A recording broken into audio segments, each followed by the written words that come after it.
So good afternoon from Central Virginia. Today is June 11th, and today I am going to do a tomato tour of duty, so to speak. It is time now for me to create a Florida weed trellis for my sauce patch. These plants have been in the ground for about 4 weeks now, a little less than 4 weeks, and they're finally gotten to the height that they need to be trellised. I'm also going to be tying up my other plants and just sort of inspecting how they're doing. I'm going to show you how I do a Florida weave trellis for my sauce patch, which is a great way to support a row of determinate tomatoes.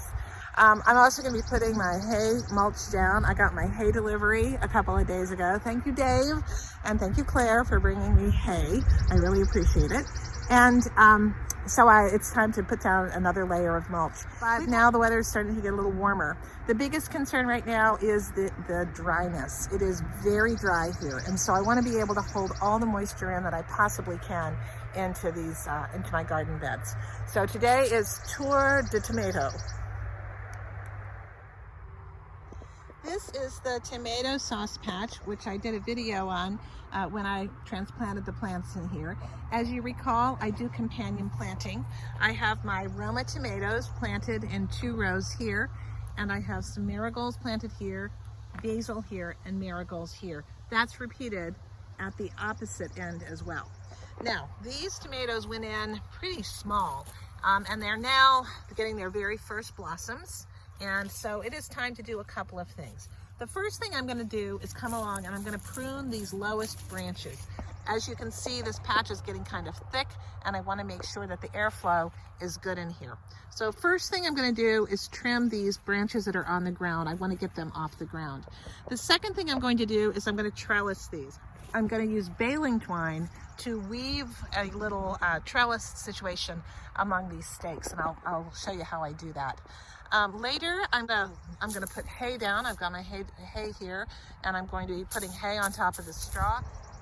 I keep everything well mulched for a couple of reasons. One, I don't want these tomato leaves to touch the soil, just in case there's splashback for diseases that may come up through the soil. Secondly, it's really to hold moisture in. As I mentioned, it has been dry here. We really need to mulch these plants down to keep the roots nice and cool, and also help hold in the water this season.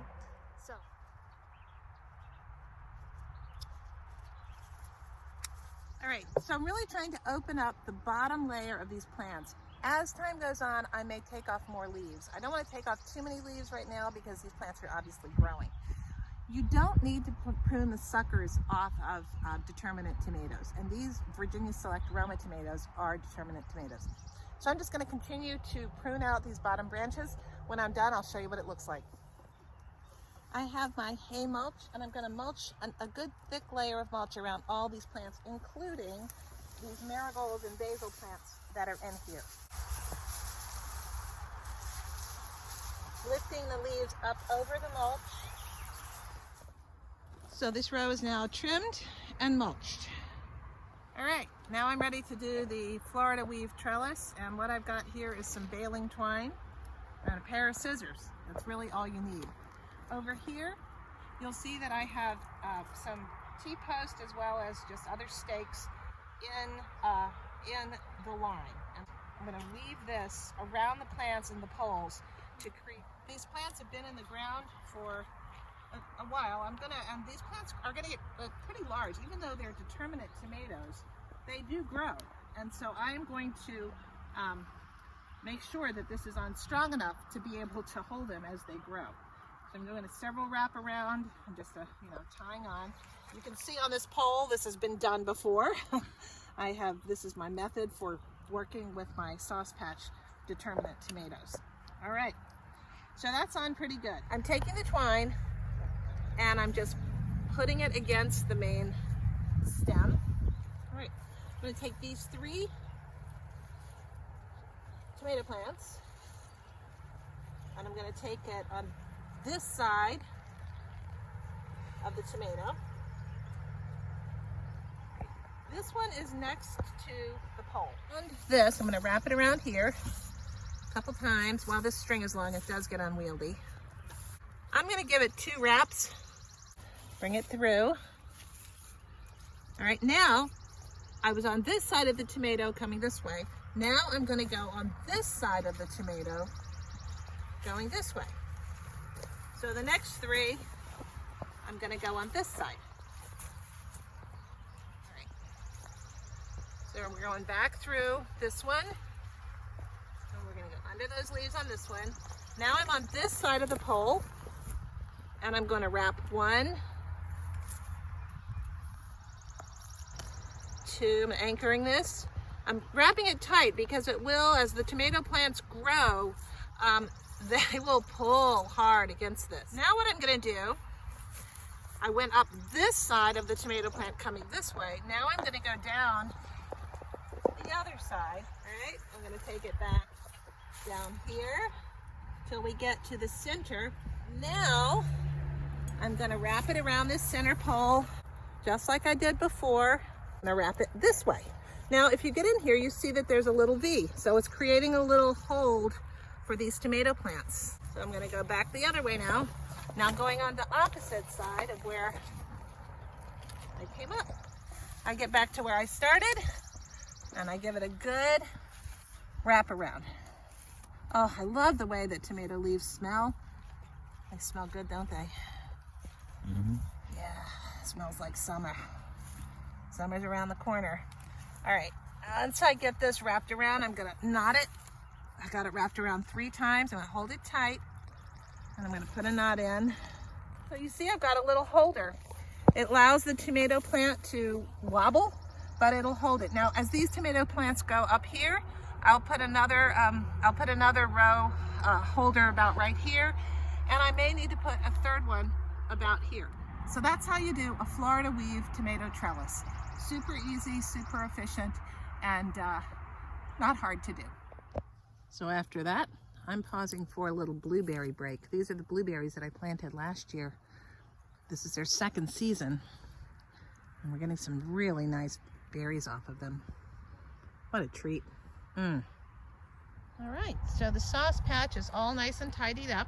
The next thing I'm going to do is just tie up some of my other tomato plants.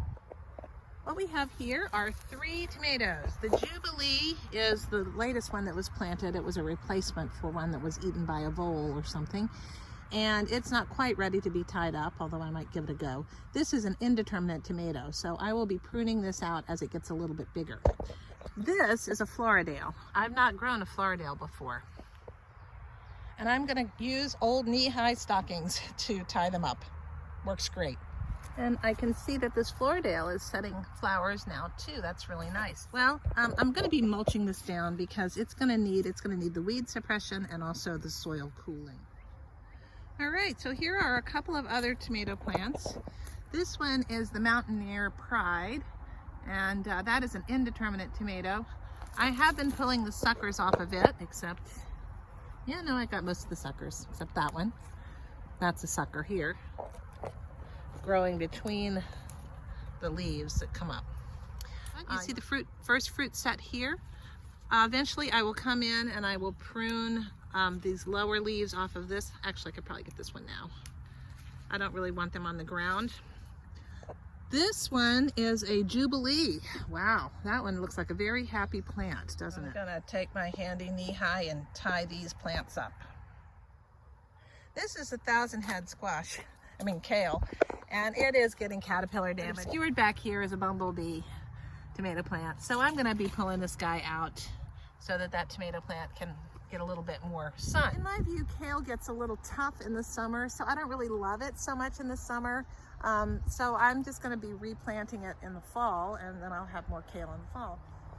But would you take a look at this sunflower? It's already got to be 10 feet tall.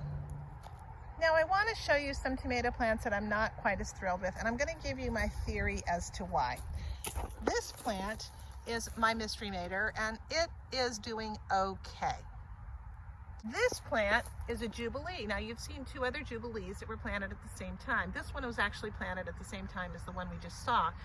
And it's doing okay, but you know, the growth is really different. The other plant is up to here already. This one's still down here. And look at this poor little mortgage lifter. It's not lifting anything. It's just looking absolutely puny. So and so is this basil, etc.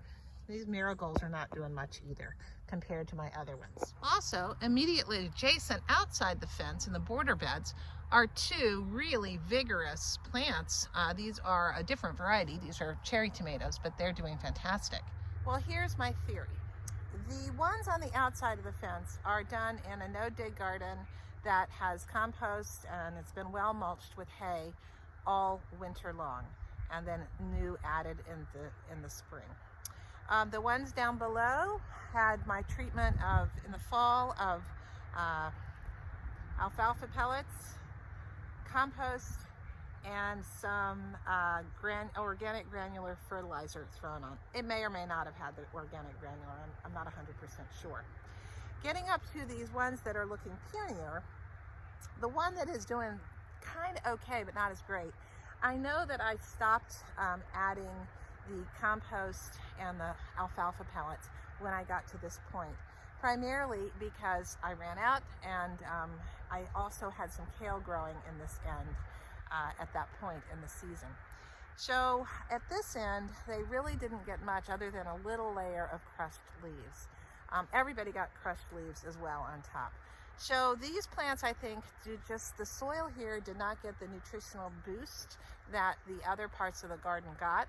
And even though they get great sun, they're just not as vigorous. And so I think I'm going to add some compost and top dress these with compost. I'm going to give them a drink of, I'm not sure it's going to be fish emulsion or a tea made of compost tea, worm casting tea. I think I'll do that. And then this one that's really struggling, I'm just not sure. I might end up just pulling that one and buying a replacement. I don't have any replacement plants right now that would be well enough along to be able to do much with that. So I'll probably just buy one, and sometimes you have to do that, I guess, right? The next thing I'm going to do is I'm going to go ahead and give my tomato plants a treatment of aspirin spray. This is just plain aspirin, 2 tablets, not coated. This is the uncoated aspirin. Aspirin, not Tylenol, aspirin in 1 gallon of water. I did not make this up. I learned this technique and most of my tomato treatment techniques from Gary Pilarchuk over at the Rusted Garden Homestead. He's a great garden teacher and mentor. I belong to a couple of his online garden groups, and I have to say it's been really, really, really helpful. He's got thousands of videos, I think, on just about everything, but his evolution of how he cares for tomatoes has really worked for me. And this is one of the sprays that he recommends. It's there, according to Gary, and I have not done the research on this, I'm relying on his research and experience. There has been research on the effect of aspirin spray on tomatoes, not on other plants, but on tomatoes. And it is a systemic protection. Apparently, what it does is stimulate the plant's immune system, so it toughens it up and helps it ward off any attacks from other diseases that may come along. It's not a cure-all, but it's kind of a preventative. When you're doing this treatment, make sure that you spray the entire plant, top of the leaves, bottom of the leaves, stem, and the earth surrounding the base of the plant. Well, I'm kind of tired. It's been a long afternoon. It's been kind of hot this afternoon, so I think I'm going to go in and have some lemon balm tea and put my feet up a little bit. But I really thank you for watching today, and I hope your tomatoes are growing well. I hope you have a great garden going, and I'll see you soon. Thanks for watching.